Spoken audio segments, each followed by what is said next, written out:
So yun, magandang umaga sa inyong lahat at magandang umaga sa iyo, sweetie. Good morning, Dada, at good morning po sa inyong lahat. Ngayon po ay May 31st, 2025 at sa araw na Saturday, sa oras na 11:30 a.m. Maraming salamat sa iyo. At weekends na naman at araw ng gala. After natin ng mga update ng mga kalsada sa Maynila at Kalakang Maynila. So nandito tayo ngayon sa Laurel, Batangas. At nandito tayo ngayon sa may Crab and Bites. Ayun. My favorite. Trending na itong Crab and Bites dahil nga dun sa branch nila sa Cabanatuan. At ito, maraming na rin naka-feature dito sa Tagaytay Crab and Bites. Yun nga pala, kung makikita nyo sa kanilang Facebook page or website, Tagaytay ang naka-address. Ayan. Pero nasa sakop na ito ng Laurel, Batangas. Nasa Waze naman, madali itong matatagpuan. At yung isa nilang branch, soon to open sa Tarlac. Ayun. Ang open nila ay 11 a.m. hanggang 9:30 p.m. Araw-araw, gabi-gabi, walang saraduhan. At ang method ng payment nila dito, lahat ng credit card pwede. Okay. Siyempre, kung may dalang cash, ay mas maganda. Ang daming pagpipilian ng mga bundles dito. Kaya, maski tayong dalawa lang, ang pipiliin natin yung Pang-sampu. para makita nyo lahat. Pero meron ng mga pang-dalawahan, pang-isahan, pero mas maganda na yung marami, parang kitang-kita May nyo. a la carte din naman po sila. May a la carte. Yung mga nabanggit namin kayo ng maraming pagpipilian, yung mga bundle, ipapakita namin sa inyo mamaya yung menu.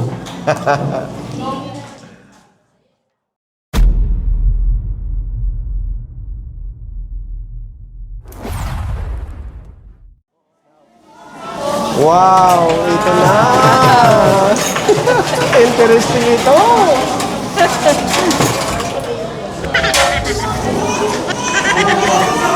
Ang sarap nito. Alin ang masarap? Ito, ayan o. Sa iba ka nakatingin eh. Hindi, sa food. So ito na yung in-order natin, yung bundle E. So mayroon na mga maliliit na servings dito, pero sabi na nga namin kanina, itong kinuha natin, mayroon pang mas mahal dito. So yung mga kasama sa bundle E, ito yung sandamukal na kanin, tapos yung crispy pata, Fried chicken, sinigang, saka itong scallops, at syempre itong kay John. So ito yung kanyang scallops, tahong, yung crab na merong matataba, yung iba naman babae, yung iba lalaki, kasi malalaman mo dito pag babae, mapula-pula yung taba, di ba? Yung ipit, lalo na itong kanilang lobster. Ang cute ng lobster nila. Ayan hindi naman masyadong kalakihan, pero masarap kainin itong mga ganitong klaseng lobster kasi manamis-namis.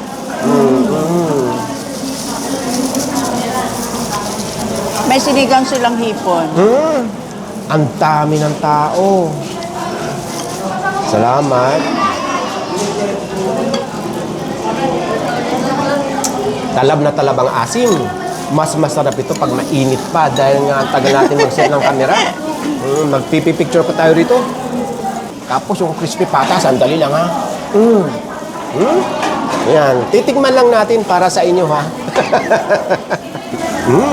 Balat. Malutong pa. Malutong pa. Okay yung kanilang crispy pata. Malasa ang laman. Malasa. Sausaw natin sa sukang pinakurat.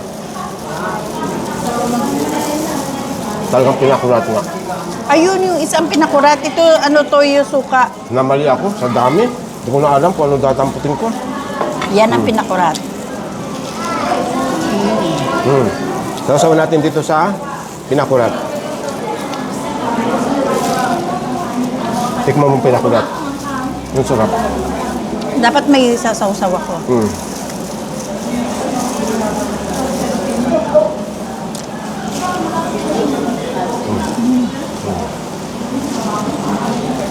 mukha yan. Tinitigman ko lang, parang huli-huli ko lasa. Maasim yan na. Kaya alam ka namang matamis, huwag ka nga. Nihigop mo eh. Masarap kasi. Ngayon, titikman natin itong kanilang roast chicken. Tumutulo na yung sauce, oh. Ano ito, no? Tawag dito? Sambuo. Sambuo. Anong gusto mo? Yung wing part? Sa'yo ang wing. Itong pinakagusto mo. Tapos akin yun man yung leg. Ang sarap nito. Tapos sasaw-saw natin sa kanyang sauce. Kaya nga.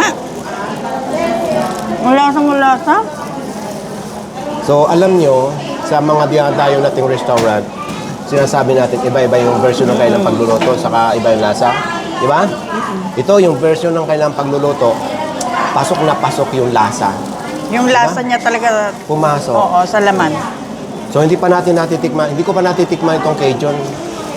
Ako nakakarami na. Anong lasa ng Cajun? Lasang Cajun talaga siya.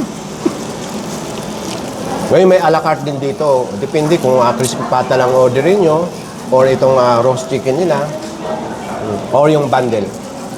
Pag marami, hindi ka lugi dito. Sa 10 packs. Tapos ngayon, makikita nyo dito, wala tayong plate.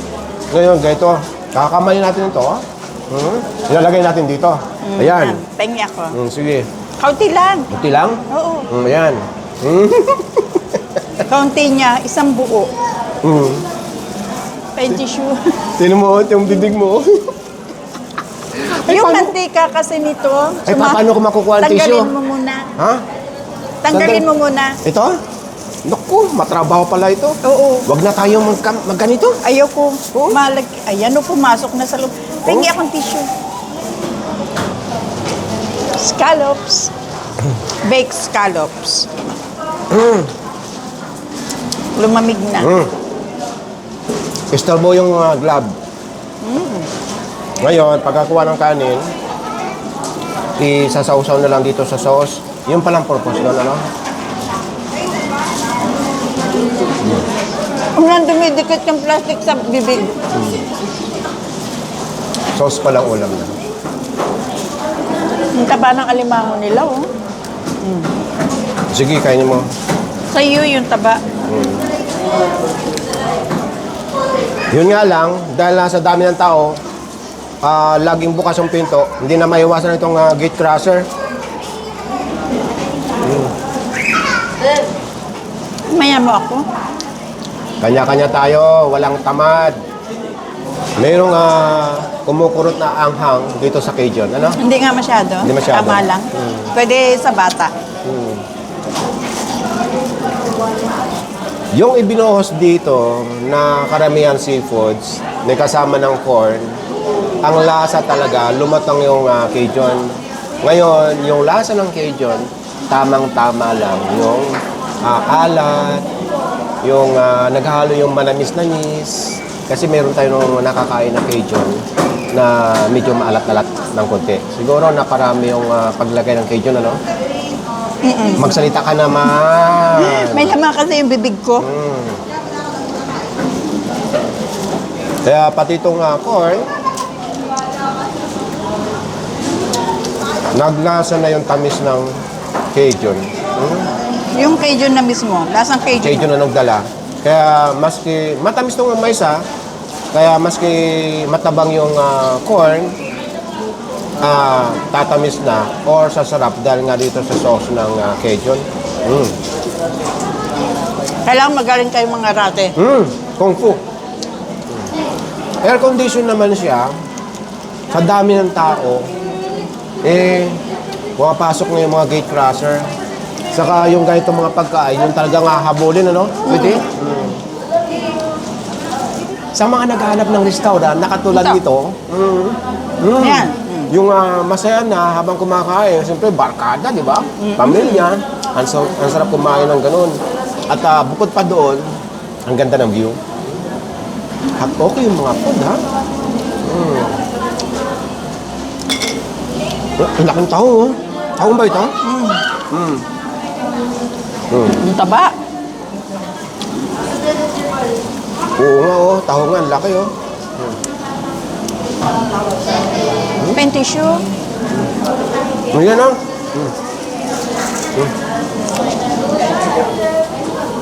So, ano nagustuhan mo sa mga food? Lahat. Abangan yung menu dahil ipapakita namin sa inyo yung bundle ng mga food dito at saka yung mga presyo. Okay? Sarap. Yung crispy pata talaga nilang okay ako eh. Ito. Okay ito. Tapos yung sausawa nila. Pero mas hindi na yung sausaw eh. Wala siya.